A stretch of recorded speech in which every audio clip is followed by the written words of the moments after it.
ये घी दूध पीने से नहीं होगा ये बादाम चबाले से नहीं होगा। सबसे बड़ा पौष्टिक आहार जा रहा है राधा राधा राधा। ये जो रस बना ना और ये जो जा रहा है, ये आप में उस सामर्थ्य पैदा करेगा कि आप हर विकार से लड़ सकते हैं। ये लोगों को भ्रम है कि नाम जपने से रोग नहीं आता। है सामर्थ्य नाम में। नाम जप से बेपरवाही आती है, हर कष्ट सहने की उमगन होती है। वो हर कष्ट सहता हुआ, वो आनंद में मगन हुआ, हर कष्ट को रौंदता हुआ नाम जप करो और चिंता मत करो। धीरे धीरे आपके अंदर ऐसी जलन पैदा होगी, ऐसी घृणा पैदा होगी गंदे आचरणों से, भूल कर कदम नहीं रखोगे। अभी क्या है, हम अंदर बाहर से तो सुना गलत है, कुछ मानते भी है कि गलत है, अंदर से बड़ा मीठा लगता है, इसलिए हम छोड़ नहीं पाते। कोई भी व्यसन, कोई भी गंदी बात जो हमारे अंदर सामर्थ्य है वो विषयों की भूख से क्षीण हो गई, जल से पूरा हो जाते होगा वही प्यारे निश्चित हो चुका है।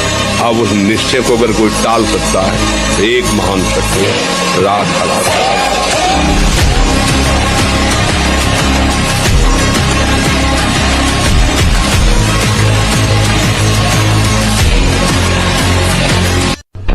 जो नियम संयम का त्यागी और भ्रष्ट आचरण वाला होता है उसकी कभी दिनचर्या एक जैसी हो ही नहीं सकती।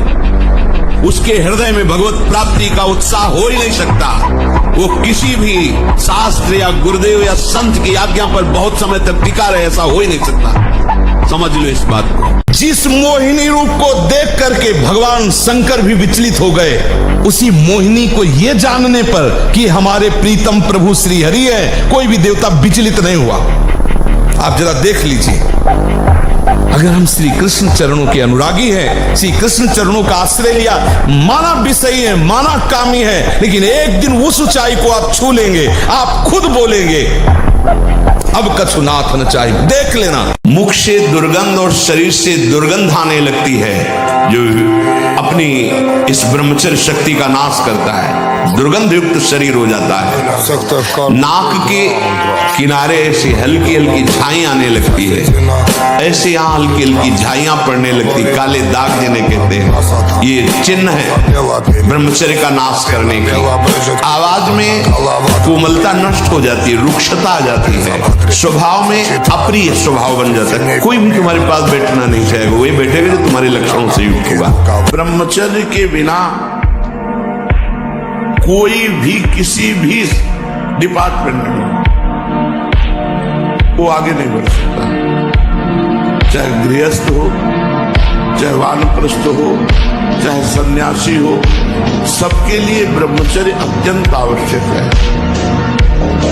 ब्रह्मचर्य में जीवन परम पुरुषार्थ में, अध्यात्म में जीवन है।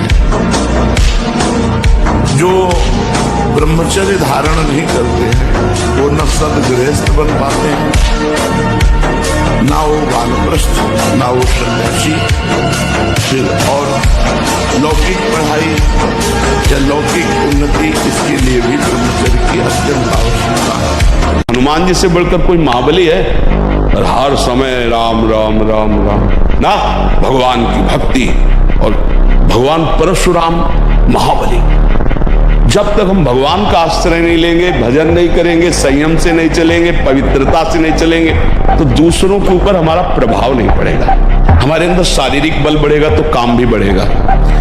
कई जगह ऐसा देखा गया है कि बेविचार प्रवृत्ति नहीं रुकती, तो हम मांस खाकर शरीर को बलवान करके समाज को दिखा करके पैसे ले लिए और वासना से काम की पूर्ति, ये पहलवानी नहीं है। तुम अपने शरीर के एक रोम के स्वामी नहीं हो, भला रोक लो, एक रोम झड़ रहा उसको वहीं रहने दो, तो तुम्हारा स्वामित्व, तुम्हारा बल देखे, तुम्हारा कोई बल नहीं है। एक महान बल से तुम संचलित हो, मानो या ना मानो।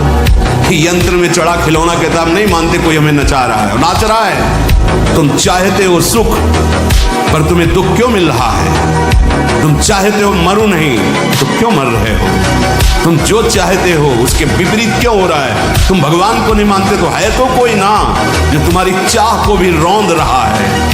क्रिया से संपूर्ण शरीर ढीला, फीका, दुर्बल, कमजोर और रोगों का प्रादुर्भाव होने लगता है। खड़े भोजन नहीं पाना चाहिए, लेटे भोजन नहीं पाना चाहिए, चलते हुए नहीं पाना चाहिए। बहुत गर्मा गर्म भोजन ब्रह्मचारी को नहीं करना चाहिए। इस महारोग का आना सहज है, पर इससे पिंड छुड़ा लेना बहुत ही कठिन है। किसी डॉक्टर की ना किसी दवा की कोई सामर्थ्य नहीं इसको छुड़ा सके। बहुत गौर से सुनना, और प्रायः इसको बहुत हल्के में लेकर के अपने जीवन को नष्ट किया जा रहा है। चाहे पुत्र हो या पुत्री, शिष्य हो या शिष्या, उसको ये बात समझावें कि ब्रह्मचर्य ही आपको लौकिक पारलौकिक उन्नति दिलाएगा। जैसे आप सुन रहे हो, तो आपको चोट पहुंचाएंगे सब, या आपको उठाने की कोशिश करेंगे। अगर आपने पकड़ लिया शब्द का सारा तो उठ जाओगे, कोई औषधि नहीं बचा सकती।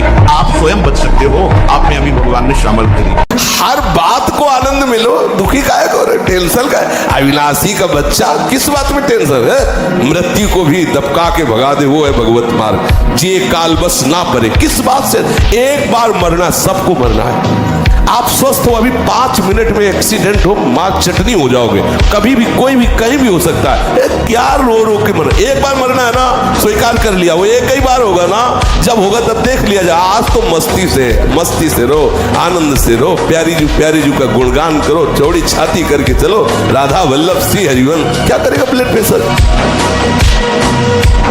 अब मान लो आपकी 25 वर्ष की अवस्था हुई और 10 वर्ष आप करते रहे हैं। अब आपको संभलना बहुत ही कठिन है, क्योंकि जो संभलने की अवस्था थी उसमें तो आपने नष्ट कर दिया। अब संभलना कठिन, लेकिन फिर भी संभलने का उपाय है। आयुर्वेदिक किसी अच्छे वैद्य से और धातु पुष्टता की औषधि ले, और व्यायाम, भोजन सुधार, संग सुधार, चिंतन सुधार, शास्त्रों का स्वाध्याय और नाम जप, यही हमारे हृदय में निश्चय है। इसी से सुधार हो सकता है। इस क्रिया के द्वारा सबसे पहला धक्का हृदय पर लगता है। इसका धक्का बार बार लगने से यह क्षमा, हृदय रोग और स्मृति का नाश ये शुरू हो जाते हैं। यही रोग हुआ था विचित्र वीर को। 2 पत्नियों के संयोग में बावरे हो गए, समझ नहीं पाए सिद्धांत को। भयानक हृदय रोग, हृदय का कमजोर हो जाना, जरा सी बात में घबराहट पैदा होना, डर जाना, उत्साहहीन हो जाना। है क्या बात है, एकदम कोई बात नहीं, बेमतलब कल्पना में, पर ये आपके ब्रह्मचर्य नाश का लक्षण है। अगर आप ठीक नियम से चलेंगे तो 6 महीना लगेंगे आपको उसको कवर करने में, 6 महीना लगेंगे। और अगर आपने प्रमाद स्थिति की, वो तो निकल ही जाता है, फिर हमको करने से क्यों मना किया जाता है? तो आप देख लेना, कुछ समय बाद आपकी हालत बहुत गंभीर हो जाएगी, जो आप बता भी नहीं पाएंगे किसी से। क्या गंभीर हो जाएगी? आप ऐसे ही साधारण क्रियाओं में ब्रह्मचर्यहीन हो जाएंगे, ऐसे ही छुएंगे वैसे आप ब्रह्मचर्यहीन हो जाएंगे। वीर आप नष्ट नहीं करते तो इतने बलवान हो जाते हैं कि एक बार विष को भी वो पचा डालेंगे, इतनी उसमें सामर्थ्य है, आपकी हानि नहीं होने देंगे। शरीर के भीतर बताया था कल भी, एक मनोवाह नाम की नाड़ी है। इस नाड़ी का कार्य है मथानी जैसे नहीं, जो दूध दही का मंथन करे तो मक्खन निकाल देती है, ये इतनी चिंतन से गर्म हो जाती है नाड़ी। तो वीर पूरे शरीर के रक्त के साथ है, उसी से आपकी हड्डियां मजबूत होती हैं, उसी से आपका शरीर बलिष्ठ होता है, उसी से आपके मन को पवित्र विचारों में चलने की सामर्थ्य मिलती है। यद्यपि ये गलती ऐसी पूरे जीवन भर भोगना पड़ता है, क्योंकि बाल्यावस्था का वीरपात बिल्कुल जीवन को नष्ट कर देता है। इसीलिए बालकों को गुरुकुल में रखा जाता था, चाहे वो राजकुमार हो चाहे किसी का बालक हो। वहां वो एक साधुता से जितेंद्रीय होकर के फिर गृहस्थ धर्म में जाता था। 10, 20, 50 वर्ष गृहस्थी में रहा, कुछ उसका बाल बाका नहीं हुआ, फिर वो विरक्त होकर के आंतरिक, फिर वो जितेंद्रीय होकर के परमात्मा को प्राप्त कर ले। आपको यदि लगता है झूठ बोलने से हमें 1000 का फायदा हो जाता है, तो 10,000 का पीछे नुकसान आ रहा है जिसे तुम नहीं देख पा रहे हो। माना सत्य बोलने से आपको 4 रुपए मिलेंगे और झूठ बोलने से 400 मिलेंगे। लेकिन आप ध्यान रखना, अगर झूठ बोल के कमाओगे तो ऐसे बच्चे पैदा होंगे कि जिंदगी भर उनकी तुम्हें सेवकाई करनी पड़ेगी और अधर्माचरण में तुम्हारी प्रवृत्ति बढ़ेगी। जीवन भर रोग, प्रपंच, क्लेश, अशांति, इससे आप दुखी रहोगे। कभी कोई निषिद्ध पदार्थ मतलब प्याज लहसुन का भी प्रवेश नहीं था, क्योंकि ऐसे को लोग, तो जिन लोगों को ये दिमाग में बैठ गया है कि मांस भक्षण करने से ही शरीर पुष्ट होगा, तो मैं प्रार्थना करता हूं चर्बी बढ़ सकती है। लेकिन तुम्हारे अंदर मनोबल उस कोटि का नहीं होगा, क्योंकि दूसरे की हिंसा करके अपने शरीर का पोषण करने वाला बलवान नहीं हो सकता। बलवान होता दूसरे की रक्षा करके, अपने को कष्ट में रख करके, फिर वो महाबलवान होता है। कुछ दिन की बात है, इसके बाद फिर वो काम में नहीं आता शरीर।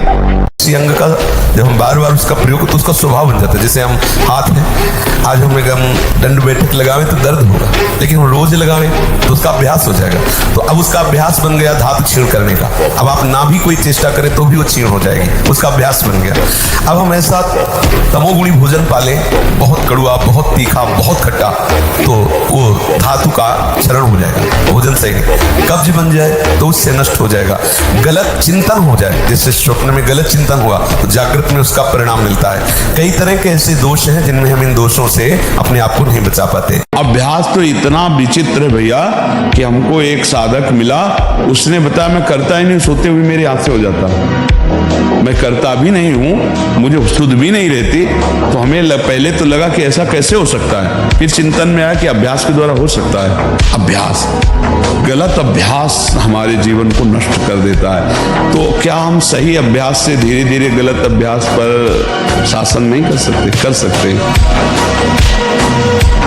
हमारी बात मान लो, बहुत आनंद में, अगला कदम डिप्रेशन में पहुंचा दे। आप क्रिया बंद करो।